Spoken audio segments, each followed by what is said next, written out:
বাবুরাম সাপুড়ে।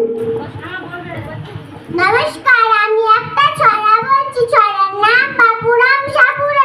ঘুমালাই বাবুরাম সাপুড়ে, কোথায় যাস বাপুরে?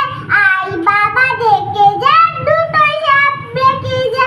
যেই সাপে চোখ নেই, শিং নেই, নখ নেই, ছোটে না গো, হাঁটে না, কাউকে সে কাটে না, করে না গো ফুসফাস, মারে না গো ঢুস ঢাস, নেই কোনো উৎপাত, খায় শুধু দুধ ভাত।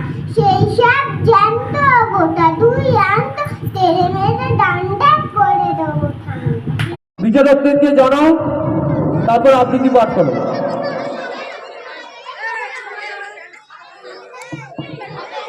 নমস্কার, আমার নাম শরীফা শেখ। আমি চিলড্রেন প্যারাডাইস 1-এ পড়ি। আজ 23শে জানুয়ারি। আজ নেতাজি সুভাষচন্দ্র বসুর জন্মদিন উপলক্ষে আমি একটি কবিতা বলতে চলেছি। কবিতার নাম ঘুম জাগানো পাখি, কাজী নজরুল ইসলাম। আমি হব সকালবেলার পাখি, সবার আগে কুসুম বাগে উঠবো আমি ডাকি। সূর্যি মামা জাগার আগে উঠবো আমি জেগে। হয়নি সকাল, ঘুমো এখন, মা বলবেন রেগে। বলবো আমি আল সেনে, ঘুমিয়ে তুমি থাকো। হয়নি সকাল, তাই বলে কি সকাল হবে না গো?